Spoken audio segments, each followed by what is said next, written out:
You're listening to the Game Tenants Podcast.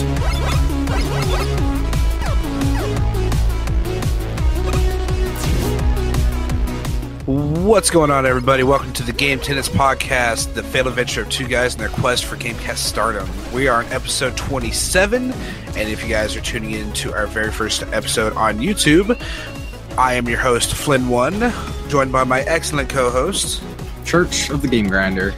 What's going on, Church? Very exciting episode today. This is our very first actual channel episode. Yes. And would you like to tell them kind of what that's all about? Yeah, so for anybody listening to us on YouTube for the first time, as you can see, this is episode 27, so we've been doing this podcast now for a little over a year, and yes. We are kind of just another video game podcast. We try to put our own unique spin on it, our own perspectives. Basically, we kind of talk about like what we've been doing in gaming, what we've been doing on YouTube, then we'll talk about a lot of times gaming news and thoughts on whatever topics involved with video games. We have had guests on before, a few different guests, and hopefully in the future we will have more guests join us. And if you guys are interested, leave us comments below, and we'll try to pull you on. We're looking for some good conversation, so. Yes. And it's worth noting that we take turns hosting just to kind of spice it up a little bit. Yeah. So I think that's pretty much the podcast. Yeah. We try to do a bi-weekly schedule. So typically we record on Thursdays and usually get them uploaded on Fridays or Saturdays, sometimes later. Yeah. Not too often that happens. It's like if we get really busy or something like that, or something happens with an upload and we have to re-edit or something like that. So it's not very often that we go that late, but usually it's up by Saturday, Sunday at the latest.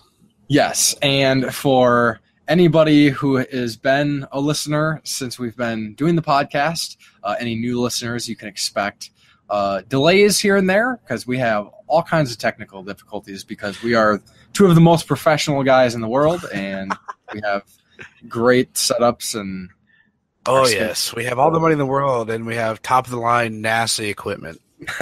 That sounds like a freaking potato. Yeah, so expect hiccups here and there, but we got no plans on stopping. Yeah, but we're just a more laid back podcast. It's basically two guys that if we didn't have the podcast, we'd be doing this on a regular Skype call anyway. So that's what we've been saying for a year, and it's kind of stayed the same way. We talk about just gaming, and sometimes we throw some movies, some soundtracks in there, and we just have fun with it. It's nothing too like professional like you hear on the radio or nothing, but it's still enjoyable to listen to. At least that's what our current viewers are telling us. So yeah, and as much as we kind of rip on ourselves, like we try to put together a pretty decent podcast. So we hope anybody listening for the first time enjoys, and of course, let us know your thoughts. And welcome. Yes.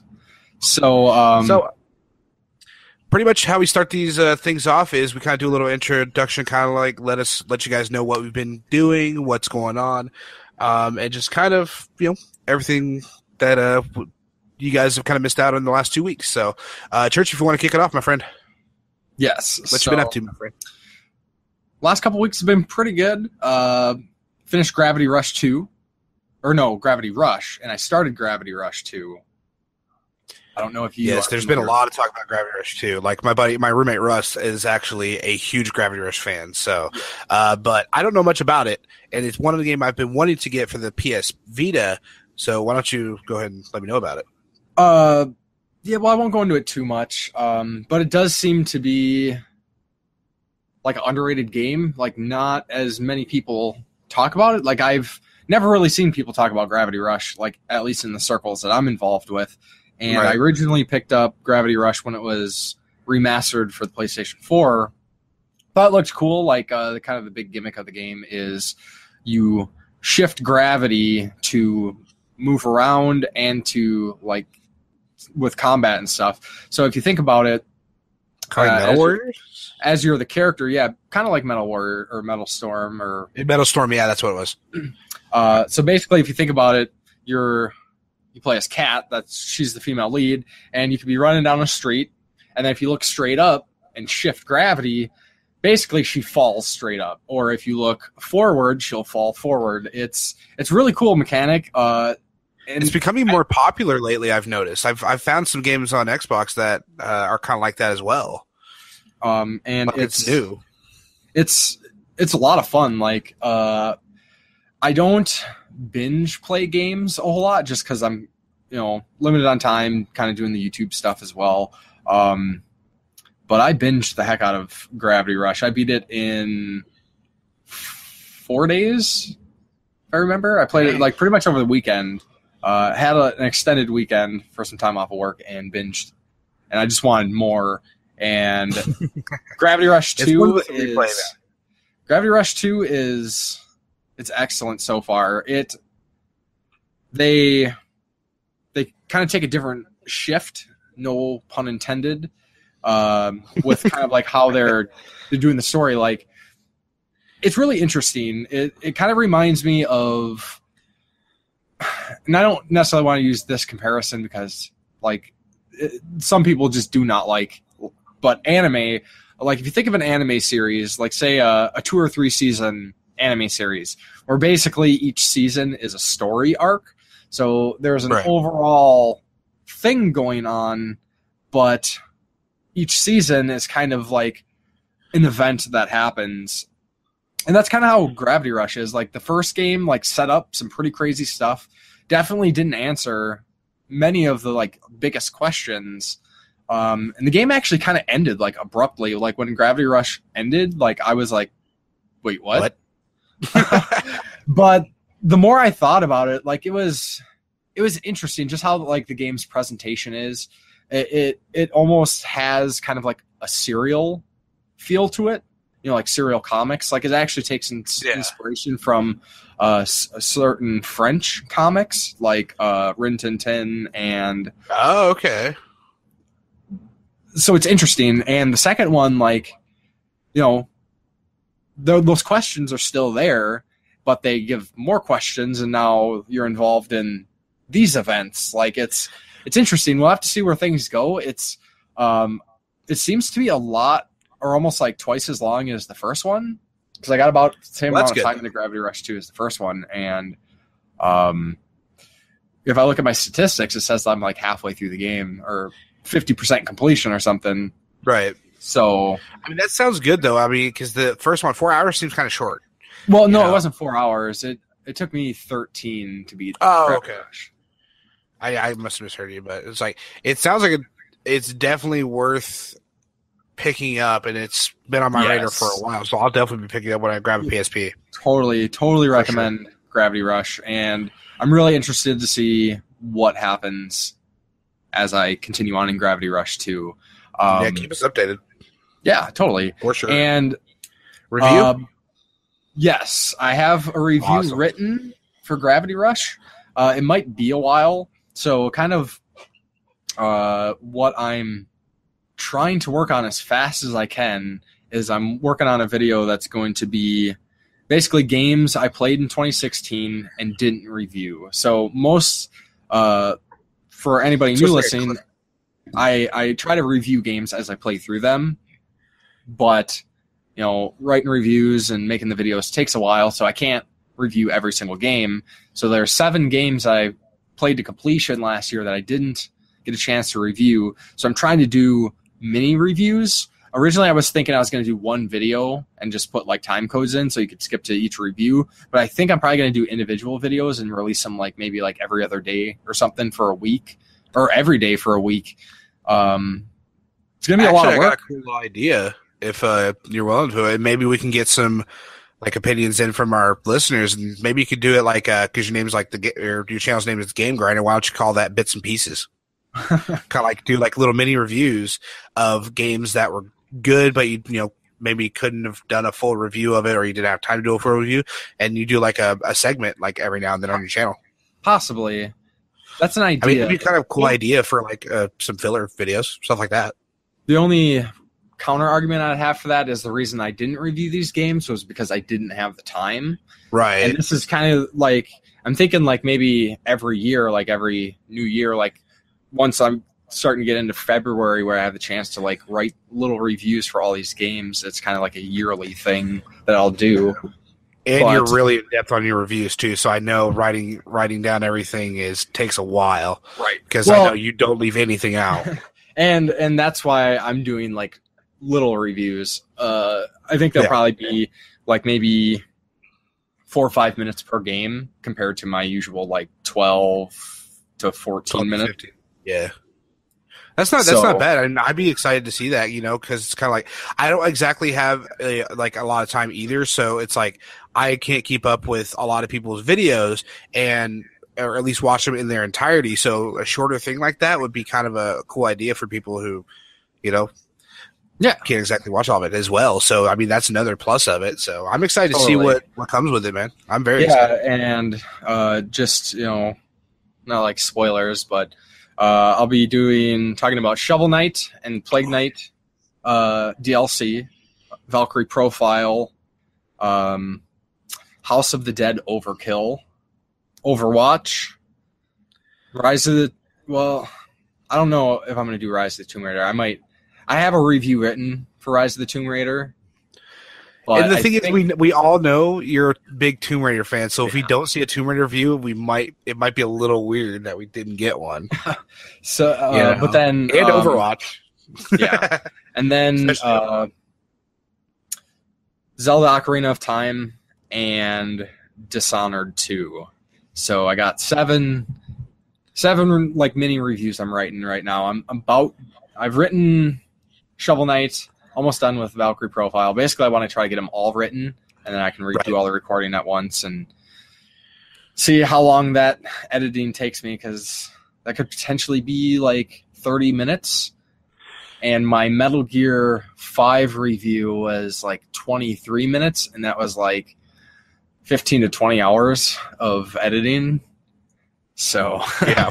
It's stuff like that, especially for getting all the footage and stuff put together, like we talked about in the previous podcast. It takes a long time, and I'm going to be hitting those back up as well because I got to edit all my Twitch stuff. So, yeah, and for anybody who might have not already seen it, or anybody tuning in on my channel, I tend to do game reviews, unboxing videos, and pickup videos. And in the last couple weeks, I have uploaded my Last Guardian review. Pretty happy how it turned out, but I'm kind of sad that I didn't talk about spoilers. So like some of the what I show in the review is really like the first few hours of the game before like they really start like building up like all the other crazy shit that's going on.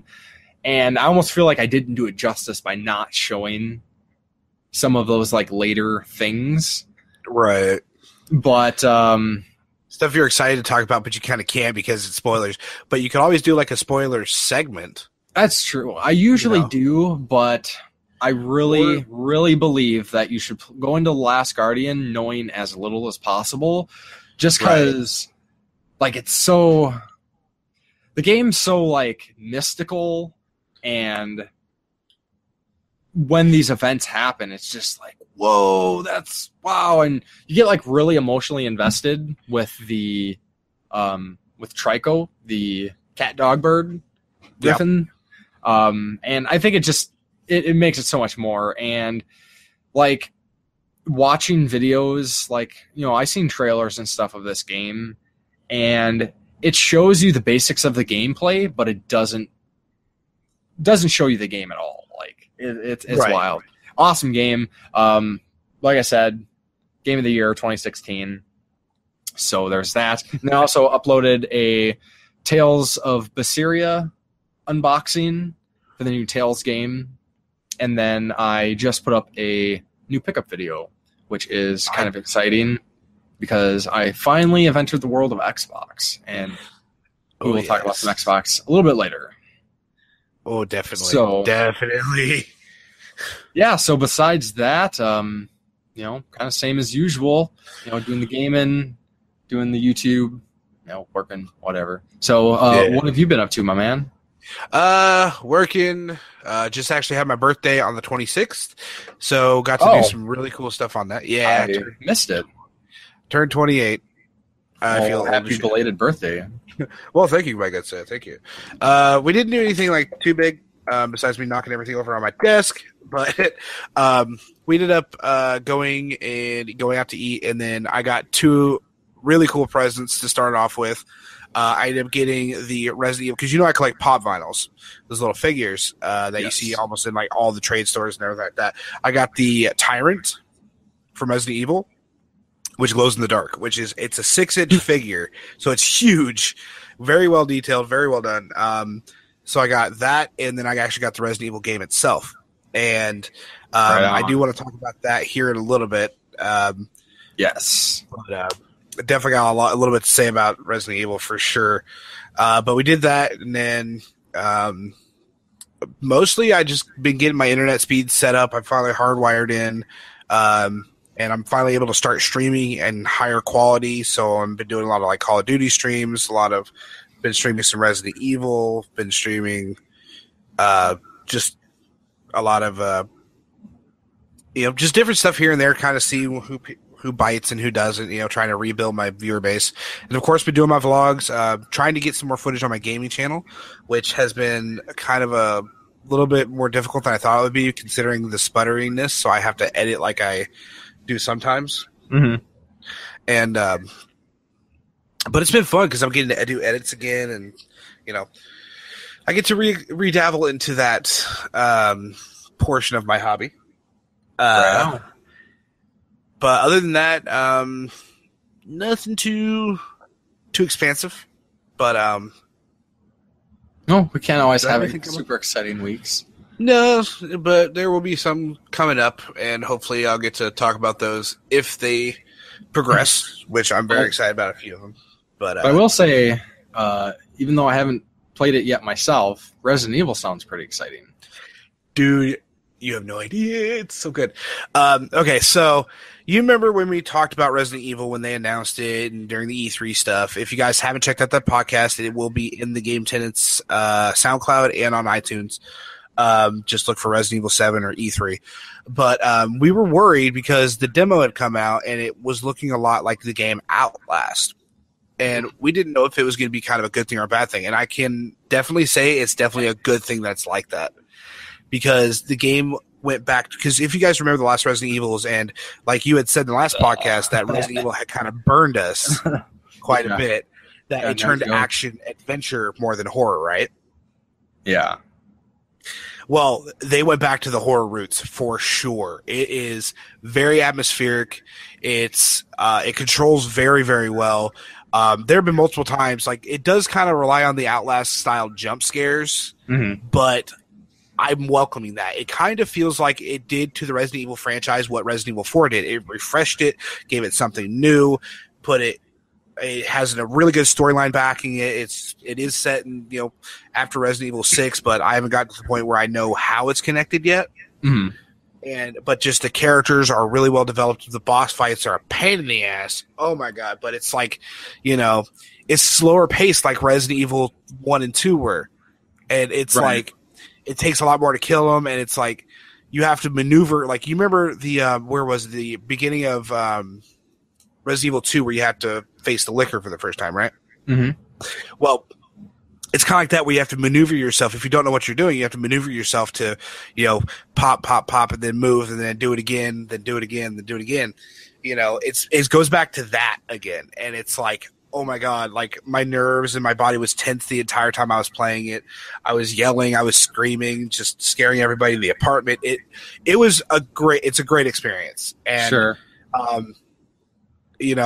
Without saying anything about how the story went or is going, I highly recommend at least renting it, borrowing it from a friend, game flying it, or I would say it's worth the $60 to pick it up, to be honest. Yeah, I mean, pretty much everything I've heard has been positive, and that's really surprising. Like, I almost don't believe what I'm hearing. Like, it's crazy because, Resident Evil 6 I fucking hated that game. Operation Raccoon City, I actually played it to completion, and same here. It was I like the multiplayer aspect of it, though. Operation Raccoon City had a good multiplayer. It was okay, but it wasn't a Resident Evil game. It shouldn't have been a Resident Evil game. And then, of course, there's that joke that's Umbrella Corps. What? I don't know what you're talking about. I know not of what that exists. It's not real. And honestly, I didn't care for Resident Evil 5 either. I mean, Resident Evil 5 wasn't much off from what 6 was. DLC for 5. DLC 5 was great. Rise of Nightmares was fantastic. But the base game, meh. But yeah, everything I hear Resident Evil 7 is awesome. I will get it. Just on principle alone, I'm going to pick it up on a discount because I've paid full price for a few of their games, their last few games, and, got burned really hard. So I'm not paying full price for this. I'm trying to play through some other stuff. So I'll get to it. I do say clear out some time to play it, though, because this one's going to be one you're going to want to binge play. Oh, totally. I have a feeling that the way you play games, you're going to want to binge this one. And right now, I think it's running at right around 15, 16 hours, what I'm seeing. Okay. So, but also, I'm not going to ruin anything. I have found out a few things inside the game. I'm only on like the second part of the first chapter, so I'm still at the very beginning of the game. But keep your eyes out and just listen to things around. You're going to hear a lot of nostalgic things. Okay, but don't say anything else. That's all I'm going to say. No spoilers. No spoilers. I'm just saying that just keep your ears and eyes open. That's all I'm going to say. I'm not going to say what it is. I'm not going to say what it's about. It's just pay attention. You will be like, oh my God. But anyways, I'd definitely say it's worth the money. Yeah, it's going to be one I'm going to be streaming quite a bit. But in terms of that, we have a few other topics that we definitely want to move on to, and in relation to, I guess, games in general, our transitions are great, aren't they? Speaking of which, in the world. Speaking of, we could actually use that to kind of go into, kind of talk about older Resident Evils. We could end up going into you picking up some new things. Yes. Some things that you're not too familiar with. Yeah, so in my recent pickup video, I'll also talk about this as well. But I have finally picked up an Xbox and an Xbox 360. And people are like, well, what, what's the big deal? What's the big deal? I mean, honestly, what is the big deal? I mean, there are some pretty great games on those systems. My cumulative time of playing all Xboxes since they've been released is probably 30 minutes. And it's the last time I played the Xbox, I'm pretty sure was 14 years ago. So, basically a local guy on a Facebook group had like a ton of stuff. Like he had like this shed or workshop that was just full of extra consoles. He had games, and he's trying to unload a bunch of stuff. So he's offering some pretty good deals. It was a little bit of a drive for me, about an hour to get to where he was, but I got to dig around, That's always fun. Do the whole collector thing, dig around and make a pile and, haggle and remove and add stuff. But really the original, when I first asked him, I was like, do you have an Xbox? Do you have a 360? Do you have a Wii U? And do you have a TurboGrafx? He didn't have a Wii U or TurboGrafx, but had really good deals on the Xboxes. Great condition. We tested them while we were there to confirm that they were working. And yeah, just a great deal. So I got Xboxes now. And with that, since I've never had an Xbox, I didn't really pay too much attention. Like, I know the big stuff. I know about Halo. I know about Gears of War. I know... Yeah, the big name, that the AAA titles that ended up blowing out and are still going to this day. Yes, know all about those, but I don't know a whole lot about games to look out for, particularly exclusives for the Xboxes. And I'm very curious to hear. I have a few. There is. Which one would you like me to start with first? Because if you guys don't know, I've been dealing with Xbox for a very, very, very long time. Yes. Flynn is the kind of like the Xbox guy, and I'm more of the PlayStation guy. Of course, we're both PC guys. But yeah. I should mention I did pick up a couple games. So what'd you get? I have played it before, but I got Gears of War on 360, original Gears of War. I played the PC port of it some years ago. Right. So I fully intend to get the other Gears of War games. I got Fable, because I know everyone's Yes. you gotta get Fable. Xbox, you gotta get Fable. So I got Fable. Don't know when I'll get to these games, but more on that backlog. More on that back burner. yeah, basically. And then I got Halo 2. So, of course, I'll pick up the mainline Halo games if I can find them cheap enough. I'm not too interested in Halo. I will say, just like I said in my video when I kind of talked about the stuff and showed it off, was that, regardless of, what I think, even if I'm not interested in playing Halo, that doesn't mean it's a bad game. At least play the... Halo's popular for a reason. It wouldn't be popular if it wasn't a good game. And whether or not I ever get around to actually playing the Halo games, I will still probably pick them up, just being the collector that I am. Although I won't pick up a game that I will never play. So, right. If I can squeeze it in somewhere, who knows? Maybe it'll sit in my collection for 40 years before I finally get to it. But being in the retirement home is like, I finally got to it, ma. Well, like I said, I'm just waiting for that Matrix technology when they can plug the cord in the back of my head and I can be like, whoa, I know video games. And play like every video game in existence in a matter of seconds. But I'd say for Halo though, because like I'm one of the biggest Halo fanboys. That's the actual game I play professionally. I've played it since the beginning, never missed a release, watched all the movies, read all but one book, which actually my girlfriend got me for my birthday. It just came today, so I'm gonna be reading that tonight. It's a chapter. It's like a mini stories kind of storybook for Halo, like a fairy tale book with a bunch of stories. It's like that for Halo in the universe. So I would say at least play the first 3 games for the story, because the first 3 at least you get the concept, and it's a really good storyline. I actually really enjoyed it. That's what got me. The universe is what got me hooked on it so much, and then the multiplayer kind of followed afterwards. Sure, and honestly, I think most people, when they think of Halo, they just think of the multiplayer, and I probably actually won't ever play the multiplayer for Halo because that's just not my... Like, it's kind of military shooter, and military shooters aren't really my thing. Nah, like there's some extra elements to it, of course, but that's not what interests me. It's actually... from what I've heard about the stories, that is like, okay, it sounds, Although I do want to point out, Halo is the game that turned Halo, and the Xbox is what turned esports kind of what it is today, because before your Call of Duties and your Gears of War and everything like that, Halo was the first. Hold on a minute, hold on. I'm going to make a point. But Halo was the first one to create a fast-paced multiplayer console shooter. There, I said it. Console shooter. Yes. Because I know there's CSGO and Team Fortress.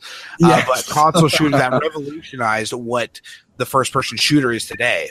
And it's basically like when Halo came out, like Call of Duty and every other game on the planet tried to be like Halo. Now every game tries to be like Call of Duty. But it originated with the controls and everything like Halo. And they basically was one of the turning points in the FPS genre. And that turned into an esports thing, which turned into a nationwide or a worldwide phenomenon. So Halo is one of the, I'm not going to see the key point, kind of like how we were talking about the Nintendo being the key point like way back in the day. Mm-hmm. But Halo is one of the main key points that turned the FPS genre into what it is now. Real quick, going back to the Nintendo thing, as I always argue, Nintendo gets way too much credit for. Yeah, there was the Master System, a phenomenal fucking system with TurboGrafx in Japan. TurboGrafx. Yes, oh my god, I want one of those so bad. You had all the computer-based systems, especially in the US and especially in the UK, like the Amiga and the Commodore 64. So old Tandies. For anybody listening who doesn't know, like, actually look into it. Like, so basically what we're talking about is Nintendo is credited for saving video games after the Atari crash in 82. They're like, the Nintendo released in 85, they saved video games.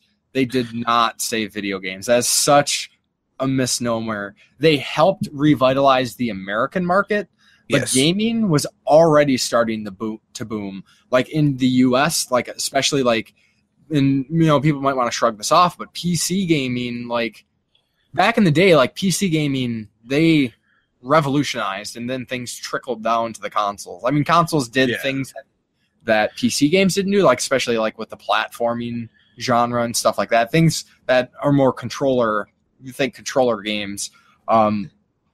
But yeah, I will. Anytime that ever comes up, I have to just mention that Nintendo gets way too much credit. They aren't all that people think they are. No, but anyways, they were a good stepping stone. They were a good lead, but there's way more to that story that doesn't really get to go down the open. And we talk about that quite a bit in previous podcasts, and we'll probably bring it up again in the future. So there'll be another one. But so going back to the Xbox, so OG Xbox. So I know, I already have the remaster, but I know Dead Rising is an awesome Xbox exclusive. That one's not on original Xbox though. What? I thought it was an OG Xbox. That's 360? No, yeah, that's 360. Dead Rising came out in 360 back in 2006, I think. But no, okay. So talking about the original Xbox, it was the only serious console that could really compete with the PS2 in terms of graphics, gameplay, and just how advanced the games were. So some of the exclusives that were my favorites and stuff like that. And yes, I'm cheating. I'm pulling up a list right here because I don't remember some of the names. But Star Wars: Knights of the Old Republic. If anybody's been on Steam, not an exclusive. It started out as an exclusive. And then they ported it to PC after it did so well. Are you sure it was a port? If I remember that right. That was a BioWare thing, and remember, BioWare was a PC. That was like one of the first games that BioWare put. This was before Steam took off and started releasing a bunch of different stuff. Right, yeah, because they ran independently, because before, basically, Knights of the Old Republic happened because of the success of Neverwinter Nights. And then they experimented and they did Jade Empire, and then that one was another one I was going to mention as for Xbox, which was phenomenal. Yeah, I mean, it's Jade Empire, Psychonauts. It's like a Oriental based isometric. It's like a Korean. It's a basically a fight. What was the other game that I played that I picked up? It's basically it's an isometric fighting brawler. With a very heavy Oriental background. Yeah, I think Baldur's Gate. Really good story too. Yeah. Yeah. I mean, it's BioWare. But if you're a racing fan, Project Gotham Racing, that was one of the big ones before Forza took over, which is another Xbox one. We'll talk about that in the 360 though. But there are, of course, you have your Halos, you have all the other stuff, your Fable, which Fable would end up going really well. If you are a fan of kind of like more of the stealthier games, stuff like that, Chronicles of Riddick: Escape from Butcher Bay was a really good. Oh, yeah, that's right. I think it had a PC port too. I think actually a lot of these games had PC ports, but Ninja Gaiden was another one. Riddick, is that a first-person game? That's first-person, right? Yes. Okay. It was a first-person kind of stealthy before Hitman really came in. Since I don't have. I've never had it for PC. Right. I think I probably would pick that up for the Xbox. I've always wanted to play that because I hear it is actually a really good game. Yeah, and the thing is that you can get it on the 360 if you get the Assault on Dark Athena. It comes with Butcher Bay as well. Oh, so you can knock out 2 for 1. So and I heard plus you get the achievements. And I believe I remember hearing that the sequel was pretty decent as well. Not as good as the original, but I hear it was decent. Very underrated games. When the movies started coming out, they started picking up some steam, and then it just kind of died out. But there is one exclusive that not a lot of people know about. What's that? But has one of the best collector's editions ever. Oh, and that is Steel Battalion. Yeah, I'm slightly familiar with it. Musty Hobbit, who was one of the previous guests that we had on, he actually picked up the whole controller setup not too long. Yeah, well, we talked about it on the podcast. Oh yeah, that's right. Yeah, when he was on the podcast, we actually talked to him about it because I was jealous. I'm like, you gotta be kidding me. That game looks. I mean, I know it's kind of like a mech warrior sort of kind of game. It has a full Yeah. that controller setup is insane. You can buy it for $100 now, and it only started out at $200. So if you guys are confused at what we're kind of talking about right now, is Steel Battalion is a mech fighter game for the original Xbox that is one of the most realistic mech simulators next to a game like Hawken or something like that. But the game came with, when you bought the game, it came in this big battle crate.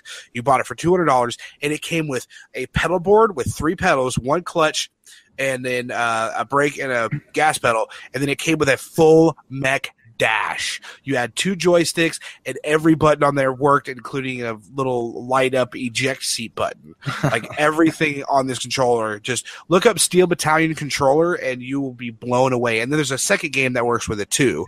Like, of course, everybody knows Chrome Hounds and Mech Assault, which were also exclusives to the Xbox. Steel Battalion was where it was at because it came with a full console, to work with, and it was crazy. Amazing. But that's my favorite Xbox exclusive right there. But then you also have like Crimson Skies, you have Psychonauts, which is a very fun kind of quirky game. Yes, Psychonauts. I guess it would kind of be Xbox's version of Ratchet and Clank in a way. Mm-hmm. Yeah. In terms of art style, for sure. Interesting little tidbit. So if anybody is familiar with Zero Punctuation, the fill me in. YouTuber, Yahtzee, he used to work for the Escapist. I don't know if he still does, but he was one of the first kind of angry reviewers. Back before Angry Joe and them. Way before them. He actually started I think after the Angry Video Game Nerd. But his first game that he reviewed was actually Psychonauts. It was actually his BioShock review that he exploded. Yeah. That's awesome. Good stuff though, actually. He does animated, his videos are animated with characters. He doesn't actually use any in-game footage, and it's interesting stuff. It's worth watching. I'll have to go look at it. I'll definitely have to go look at it because that makes me curious. Yeah. I mean, he's not raging out and stuff. He does make valid arguments, and he's very colorful with his words, but if nobody's not familiar with him, I mean, he's been around for a long time. Yeah. Big. And then I have what? Nope, that was it. But I was going to go over just one more exclusive that was a really, really fun game actually to play, and that was Fusion Frenzy. It came with a lot of the consoles. The Fusion Frenzy is kind of like Xbox's version of Mario Party. It's a bunch of different mini games where you compete against.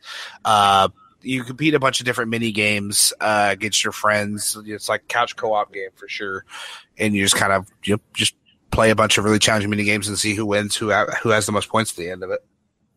Okay. So, and that was about it for the Xbox. If you're ready for me to go on to the Xbox 360. Yeah. So 360. So there's a couple games that I know I'm going to look for on the 360. What you got? Lost Odyssey. Yes. Which I hear is an awesome RPG. It's one of the few significant RPGs on Xbox. And then of course I will pick, like I said, I will pick up the Gears games. Yes. Don't forget Fable 2. Fable 2 is one of the best RPGs on the console as well. Fable 2. I'll pick up Dead Rising. I know there was another one, but I can't think of it off the top of my head. What do you have to deal with? I don't know. I don't even remember. So let's Perfect Dark, maybe? Perfect Dark. That's on the 60. Zero? I don't know. Yeah, Perfect Dark Zero was the Xbox 360 only. Okay. With Joanna Dark. But the Perfect Dark came out on the Nintendo 64, then Perfect Dark Zero came out for the 360 when Microsoft bought the rights to it. So are you ready for me to go down? Because this one I have a lot more for. Okay. Okay, so when the Xbox... everybody remembers the initiation of Xbox Live and online gaming for consoles. This was one of the first consoles that really initiated a huge amount of party chats and getting your friends that live way far away from you, getting you guys to play the same games again while you can still talk to them and do all this other stuff. It really, while it was known, there was some features on the Sega Genesis, and then the PS2 had its online features, and the Dreamcast had online features. The Xbox 360 was the first one to utilize a community-based system. While we did have it on the original Xbox, the Xbox 360 like fine-tuned it, and there were a lot of games that came out for the 360 when digital content started becoming a thing with the Xbox Live Arcade. They started releasing a lot more exclusives because you could only get it on the Xbox Live Arcade. Then it created the problem of once that system shuts down, you can't get the games anymore. So and I probably won't be picking up. I don't know if it's still running that service on the original Xboxes or the 360, but the 360 is yes, and I probably won't buy anything digitally for those systems. I don't try. Besides PC, pretty much it's very rare that I'll buy a digital game on a console.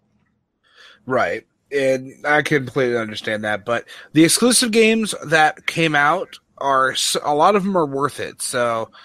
Let's go over some of the big ones that aren't arcade, and you can actually go get a physical copy of it. Crackdown and Crackdown 2, two of my favorite grinding open world games. Have you heard much about Crackdown? Yeah, I'm familiar with them. They're probably not really. I probably wouldn't pick those up. Probably wouldn't. I mean, they look fun enough, but just not really my thing. Like they're again, I don't know. I guess. Maybe I would. They're kind of like Saints Row, but more serious. Kind of.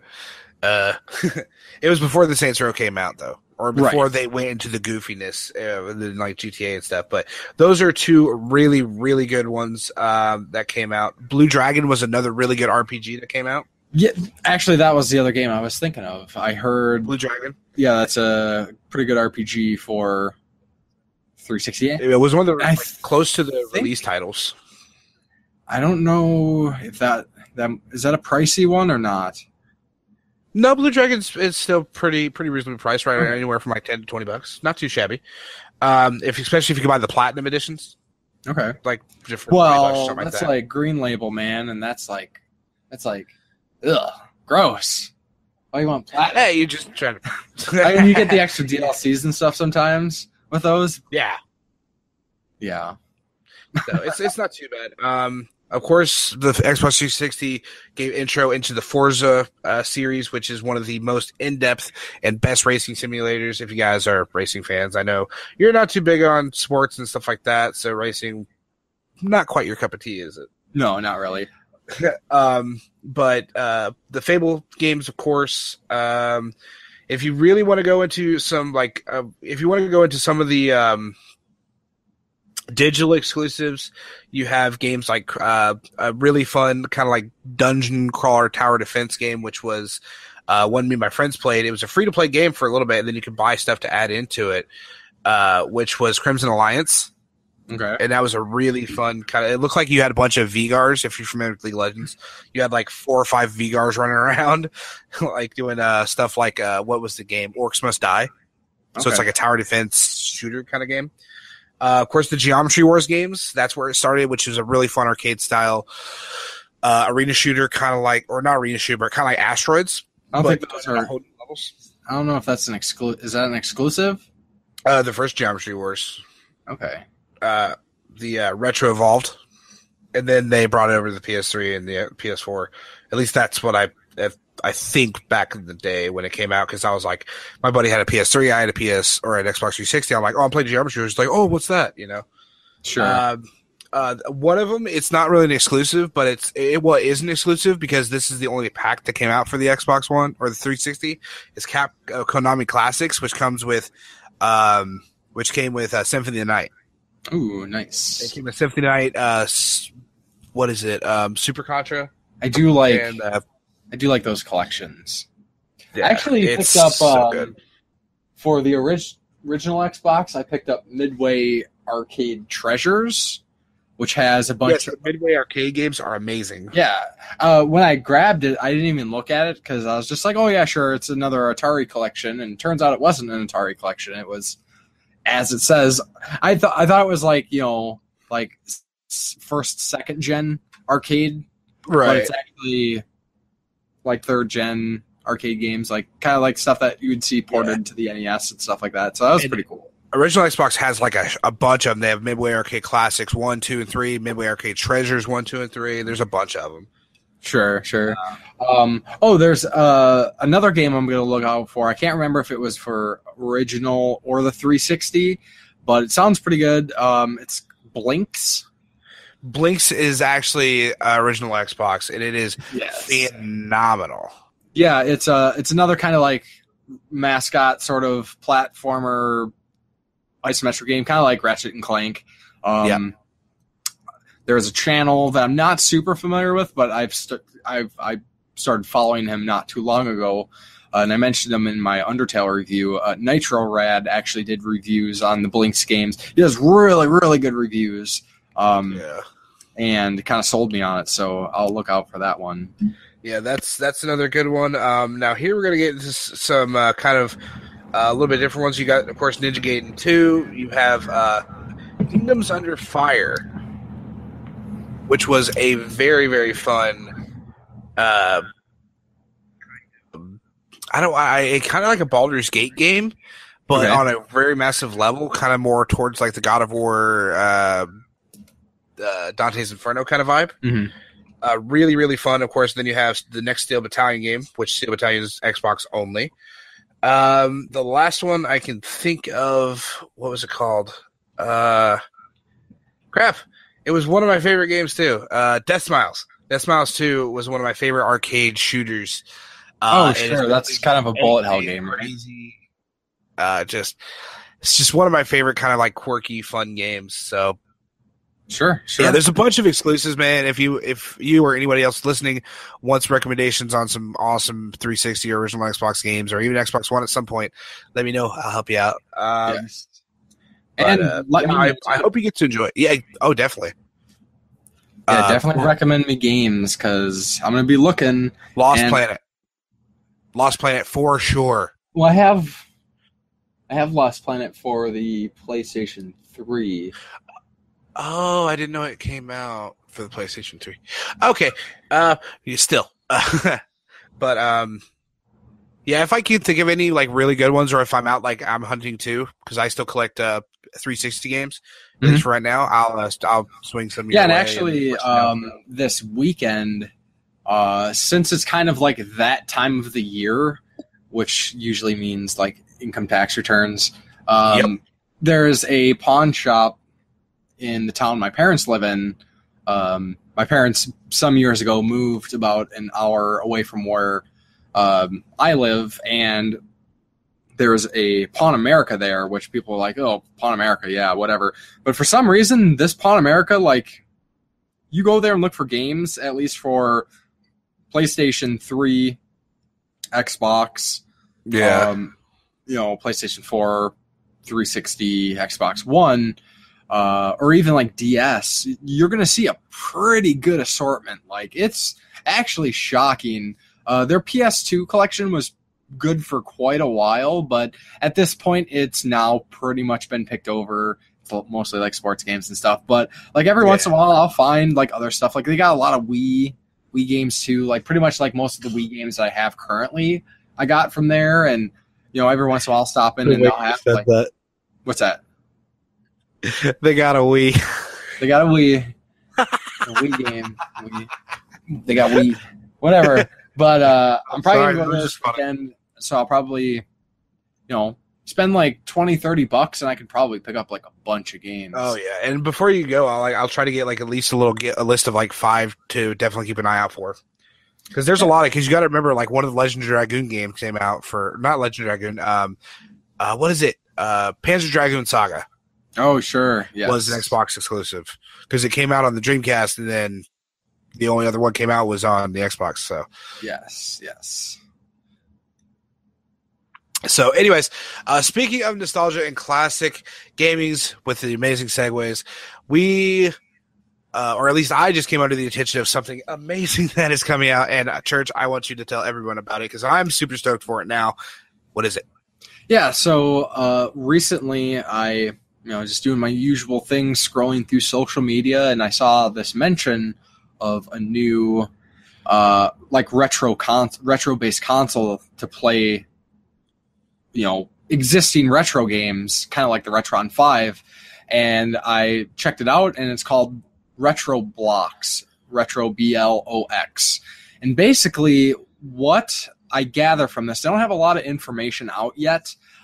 Pretty much they just kind of put out the initial information, kind of showing off what the system looks like. I don't know if they actually have a working prototype yet, but I believe this month or sometime soon they're going to put up like probably a Kickstarter or something for this. But kind of the gimmick for this retro console is it's going to be modular. So what that means is I believe you can buy the base, you buy Retroblox, and I think it might play something because it has a cartridge slot, it has a disc slot. But say you want to play Sega CD games, you'll buy a modular attachment that hooks up to the system, and now you can play Sega CD games. Or if you want to play a Genesis game, you hook up an attachment, and now you can play Genesis games. So it's going for a modular approach, which sounds really appealing because as more time goes on, they'll be able to possibly develop ways of doing all the systems. Like right now, they're really shooting for like kind of the staples, Nintendo stuff, Sega stuff. They're talking about TurboGrafx, PlayStation, Sega CD. There's so much, and it just sounds really neat. And then with that, they're trying to make it more than just what a Retron 5 is, but modular. So for anybody not familiar with these, particularly the Retron 5, is the Retron 5 plays like 10 different systems, I believe, like Nintendo, Super Nintendo, Genesis. So play Famicom, the Japanese Nintendo, like play Game Boy and stuff like that. But what it actually does is when you plug in your cart, it actually pulls the information of the game and saves it on the system. So even though you need to have that cart plugged in, it's not actually playing from the cart. So basically, it's an emulation machine. And there's like a few extra things you can do with it, but with the Retroblox, like they're trying to make it like more of what you might see in a modern console with some of its features. Yeah, like the dashboard, stuff like that for when you're digitally downloading games and like stuff like that. At least what I've seen from the website. They'll have, which we will link in the below, guys, if you guys are on YouTube. Yeah, and they're going to have, or at least they're aiming to have streaming functionality, so you could like stream to Twitch, or you can capture with it. You can share screenshots. Like they're adding some of this like kind of like current gen community aspects to the machine, and I'm assuming it will automatically upscale all these systems to 1080. It looks like an HDMI port on the back of it. It's showing HDMI like to USBs and SD. And like the Retron 5 upscales games to 1080, and that's one of the really appealing factors, besides just being able to buy one console to play 10 different systems, having that upscaling, because if you have a Nintendo or if you have a Sega Master System, unless you have devices and adapters that will upscale, like you're playing games meant for square CRT televisions that had like 240 or 240 or 480 resolution, and now you're putting that on 1080, so it screws it all up. You can get input lag. So there are some benefits to using this sort of console, but it looks pretty sweet, and I'm interested to see what they're offering with it. I am too. Like this is like for retro collectors for sure, like getting to try out, at least if this is running off the physical cartridge itself, this would be a great machine if it's modular. And it's like, because it looks like the modules are pretty small, you can like potentially carry that around your backpack and set it up, test games, see if they make sure they work before you buy them, like that kind of thing. But also, I can see this really being I think this would be a speedrunner's wet dream, because one, you'd be able to run the actual thing and stream it from the console itself, so it'd be completely legit to run for speedrun competitions, stuff like that, and being a previous speedrunner myself, I would definitely be using this for a lot of speedrun competitions, and the portability of it would be insane because of how easy it is to hook up to a wireless HDMI screen now. And since it does do output and stuff like that with internet capabilities, you can pretty much be sitting like it's going to be almost as portable as the Switch if you can get the right kind of setup on it. And then you could also buy the old peripherals for it. And, you know, this would just be a great overall. Like, let's say you're a collector. You want to have all the consoles like that around. But you don't want to have to keep replacing pins. You don't want to have to keep cleaning it out and stuff like that. You just want to plug something in and play it, but still own the consoles. You can use these in different modular or I keep saying modular because you said modular so much. So you can use the different modules to play those games and still, you know, not have to hook all these different consoles up and everything like that. You can just have them on display and have one thing that will play everything, or at least a lot of the retro stuff. So I think this is probably one of the best ideas we've seen come out, and hopefully there's no patent issues or anything like that. You know, I hope this goes smooth in the Retron, because you remember when I got my Retron 5 and I loved the shit out of it. Then this I can see trumping that, no questions asked. Yeah, and really, I think the biggest factor here is, like, what are their plans? What systems will they support? I mean, if they're shooting for, like, everything, like, that's awesome, I think. But the price is going to be so important. Like, the same reason I still, as much as I want a Retron 5, I still haven't gotten one because I have... Well, I think it's at it's like somewhere around like 150 or 130 now. Oh, did it drop finally? Okay. Yeah. So for when it was first released, because of the demand, it was like 200, 250, because that was people scalping, basically. But if they can get to, like, say, a 150 price point with some attachments that can basically play all the stuff that a Retron will play, but even having that promise of being able to play turbo games and CD-based games gives it an advantage over the Retro Freak, which the Retro Freak is basically... The Retro Freak, I believe, actually plays the carts. It doesn't do ROMs. I could be wrong on that, but that one doesn't do... I believe the Retro Freak doesn't do Nintendo or Super Nintendo, but it does TurboGrafx. I could be wrong. I can't remember exactly. Yeah, I don't know too much about that one. Mainly mine's all been Hyperc and stuff. So, but the Retro Freak it's more expensive than the Retron 5. Right. It's newer, but it is more expensive. So that's kind of where I think that's going to be one of the most important things with this is the price point, because this, I mean, sure, there's somebody out there who doesn't have these consoles that would be like, oh, awesome, this, you know, gives me the opportunity to be able to play all these games on all those consoles. But in all honesty, I can see most people picking up these devices are collectors or are people who have multiple consoles, because it simplifies life. Right. As you said, having 15, 20, 25 consoles, and, you know, unless you have some crazy setup where you have switchers and this and that, where you can hook them all up. The wiring on those on those collections that have working like setups. Like, have you seen AVGN setup? And then they have like what GameStar 81 setup is insane. The Game Chasers, the way they have it, it's nuts. Yours too. I got currently 4, 7, 10. Yeah, like 20 consoles. Nightmare.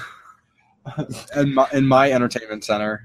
Yeah, and it's like, okay, and the thing is, it's like I can also see like parents picking this up, because it's like, hey, I used to love these consoles when I was a kid. This might be a way I can experience it with the rest of my kids, and they could buy the modules that they had and share those games, and then we'll have to have all those other features that they don't need. And I think I'm going to try to call this price point, because I know this one's going to be coming up later during release. So I want to kind of throw out a price point I think of, and let's see how close I get to it. You want to try it? Sure. Okay, so I'm thinking the way for this to work, and it would be really good at price point, it's going to be $79.99 for the base console and $25 per module. That sounds cheap. That sounds really cheap, actually. It does sound cheap, but like if you think about it, like let's say you could buy this bundle package for $200 and it comes with 6 modules. Yeah, that's a good point. So if they do that, you can buy the base model, but it only comes with 1 module and the console. You have to buy every other module separately. And then if you buy it like with 3 modules, it's like $120 or $150 for these modules. So they started off low and they worked their way up. The way this thing seems like it's put together and everything like that, that could be a very good possibility. So I'm curious at how close this is going to get, because it's $80 for the base console, and then $5 per module. So I'm very curious to see if that could be like that, or it'd be maybe $120 then like $40 per module, or it could be that. But I don't know why that number sticks out to me so well, but I honestly think that could possibly be what it could end up being. I don't know.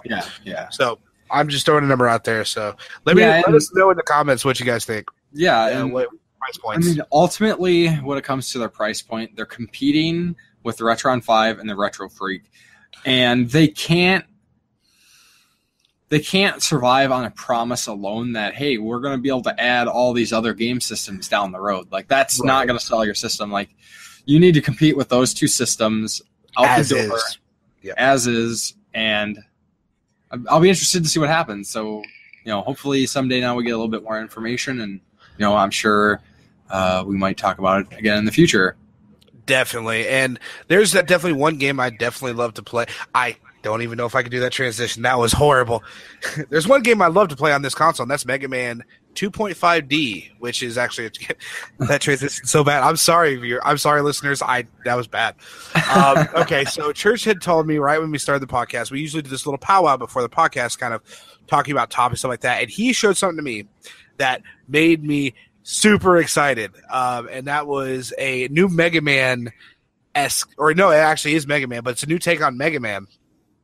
And Church, you know more about it than I do at this point, because I'm a Mega Man fanboy, so I pretty much fanboyed all out of over this and downloaded it immediately. But go ahead and tell them what I'm talking about.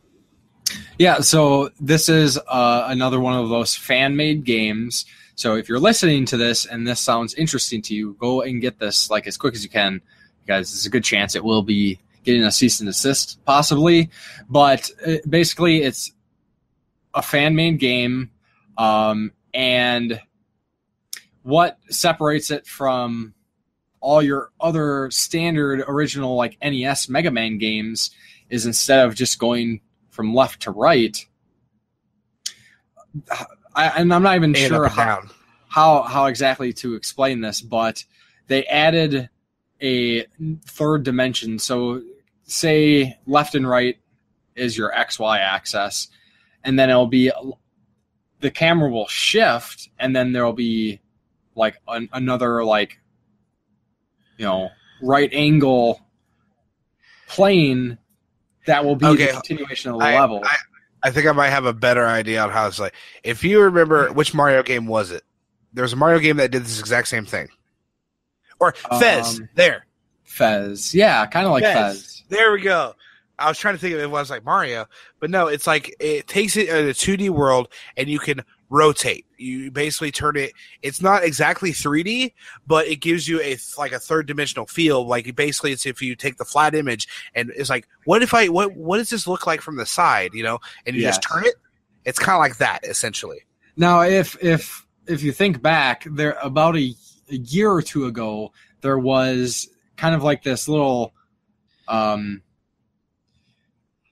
independent researchers. There's some program that came out that could kind of like 3Dify like NES games, and this isn't like that. If about that some point, I think we might have talked about it, but this is like, and what's really cool about this is not only are you shifting that additional plane, kind of giving it, like I said, 2.5D, is its actual Mega Man levels recreated in this effect.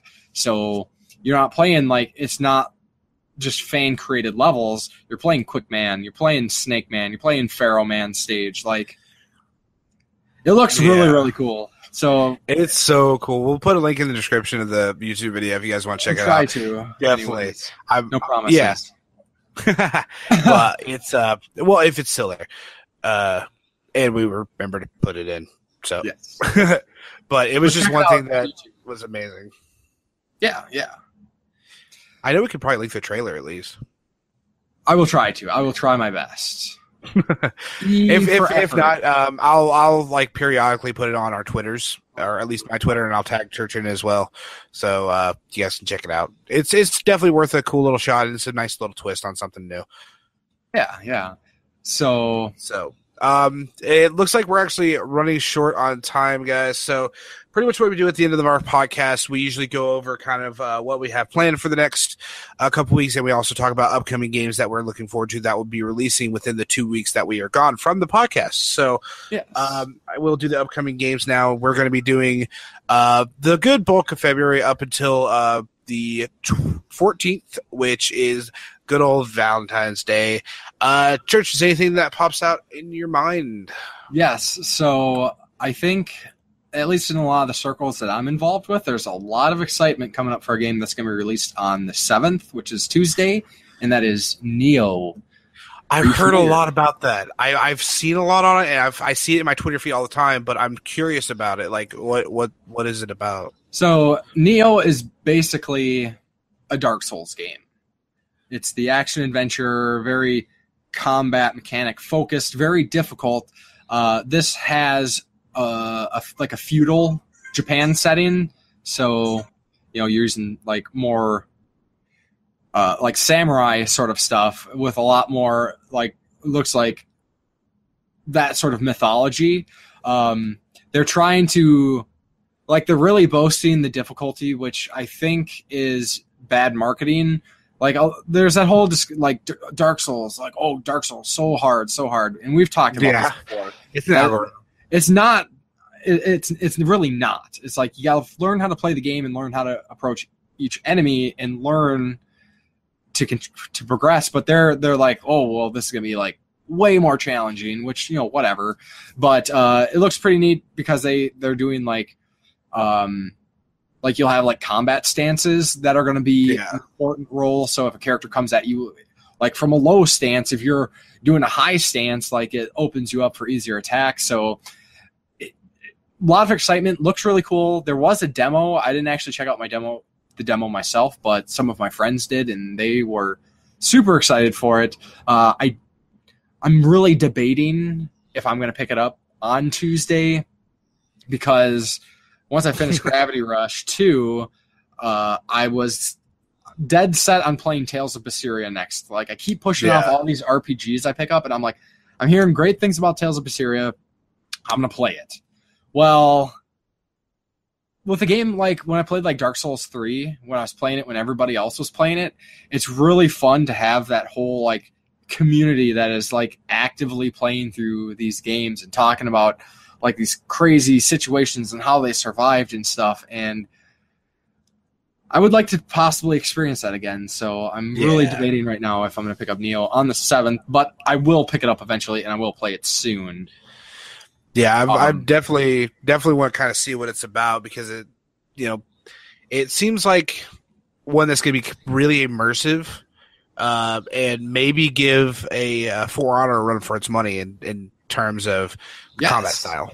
Yeah, because and then on the 14th is For Honor, and I know there is a lot of excitement for that game, but interestingly enough, in kind of some of the circles I'm in, I keep bringing up these circles. It tends to be like more of the collectors, like a lot of people who are more into retro gaming, although I do know a lot of people who do more modern gaming, but I'm not hearing buzz from them. But if you go to any like really large communities, like For Honor, and do you want to talk about For Honor? There's not too much. I mean, one of my coworkers is really excited about it. I got burned out on games like Dynasty Warriors and stuff like that pretty quick, and this kind of feels like a newer take on it. Oh, you think so, huh? It kind of feels like, I mean, it looks really cool, really unique combat system, stuff like that, but it's not. I mean, in all honesty, I wasn't gonna try. I'm not gonna probably get For Honor.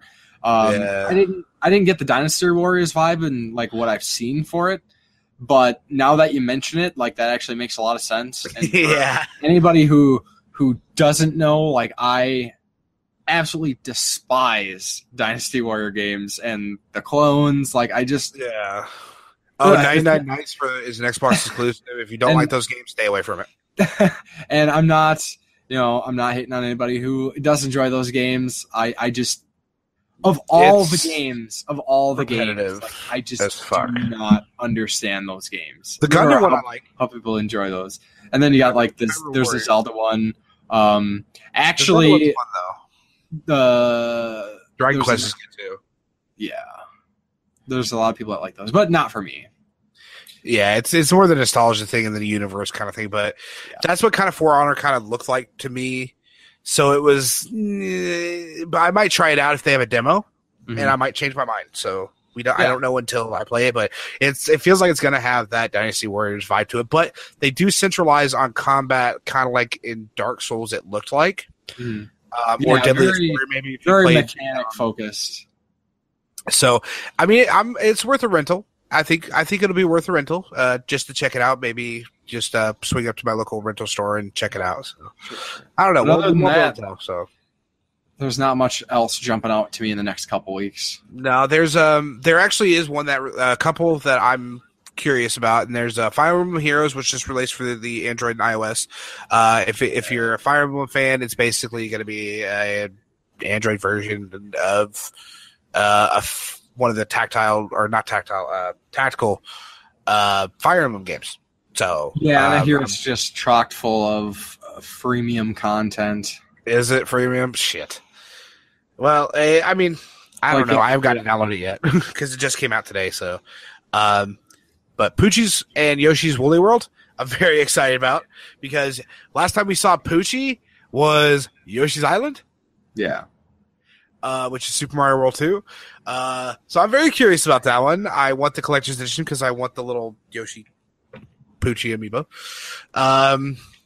Plus, I'm just a Nintendo fanboy as usual. But the only other one that really hits me, at least in the curiosity button, is Sniper Elite 4.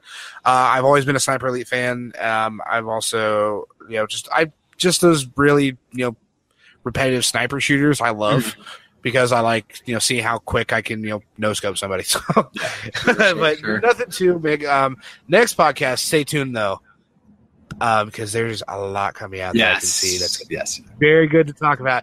You know which one I'm talking about, too. You know the two I'm talking about, at least. But you guys will have to stay tuned for the next one to find out what we're talking about. But anyways, guys, to wrap up, we're going to just tell you kind of what we got going on. What do you got coming up in the next 2 weeks, my friend? Pretty much I already mentioned, I'm going to try to wrap up Gravity Rush 2 here pretty soon. I'm going to keep trucking away at that big review hullabaloo that I'm working on. And possibly I might have another pickup video soon. Depends if I pick up anything this weekend, because I try to keep the amount that I show off in pickup videos, like, reasonable, and I'm starting to get to that point where if I add like a bunch of games, that's going to make a prolonged pickup video. But other than that, I'm having my debate of if I'm going to play Tales of Berseria next, or if I'm going to push it off like I do so many games all the freaking time and pick up Neo. But besides that, what do you got coming up? A lot of streaming. Hopefully, I might have to dial down on that since we hit a data limit, or we're about to hit a data limit. So, but I'm gonna try to get through Resident Evil, and I really want to see how that game ends and see if it has multiple playthroughs, stuff like that. Probably try to at least start. What was it? Song of the Deep, which is that GameStop Insomniac games that I have. It's the Metroidvania Aqua shooter that I've been wanting to try. I still haven't got to try that, so I might try to start that, and maybe just try to get some more gaming footage up on my channel. But other than that, just pretty much adjusting to my new work schedule, because they got me working 5 days a week now, and I'm going to be off Thursday, Friday, so it's going to be interesting adjusting to that. But and then maybe hopefully go see the Resident Evil movie that just came out, so we'll have to see. Cool. But other than that, not too much. So, but yeah. Anyways, guys, Church, you ready to wrap this one up, my friend? Yes. So, all right. For anybody listening to us on SoundCloud, of course, you can go to the right and you will see links to our Twitters, our YouTube channels, my Facebook. Of course, you can go on Twitter, Facebook, our YouTube channels, and we will have links to one another. So easy to find us. And then if you are listening to us on YouTube, of course, check in the description for all necessary information. You can always just search for SirFlynn1 or the Game Grinder on said platforms, and you should be able to find us. Yep, and if you guys want something to kind of take on the go and you can't exactly get a SoundCloud down or anything like that, we are on iTunes. So just look for the Game Tenants Podcast, and we should pop up in your feed. No problem. You can follow and download there. Yes, we are on pretty much accessible on any podcast app at this point. Yep, we're picking up some steam, and hopefully we'll be continuing to pick up steam. But let us know what you guys think. In the YouTube and SoundCloud platforms, you are able to leave us comments down in the comment section, which is usually below or near the podcast option on the SoundCloud. Of course, you guys know how YouTube works, so just leave a comment down below, and we are linked to each other. We'll both be reading the comments and stuff like that, and reach out to us on our social medias. But yeah, that's going to be it for us. Go ahead. I was going to say we appreciate any feedback you can provide because, we do this so people enjoy it. And if you got suggestions on topics or things that we can improve upon, just let us know. Yep, we're open to anything. And if you guys want to be part of the Game Tenants Podcast and be on for a special guest, please let us know. Inquiries can be done on any of the platforms we have just mentioned. We would greatly love to have anyone willing to come on and have some fun and talk about some point of views and get a fresh set of eyes on topics that, we might not have thought of. But just let us know. Definitely, for sure. But anyways, guys, thank you guys so much for watching to the Game Tenants Podcast, our very first YouTube episode. And, of course, episode 27 on the other media links that we've mentioned. But thank you guys so much for listening. You guys have a great night. Yeah, thanks for listening. Talk to you all later. Peace. Peace.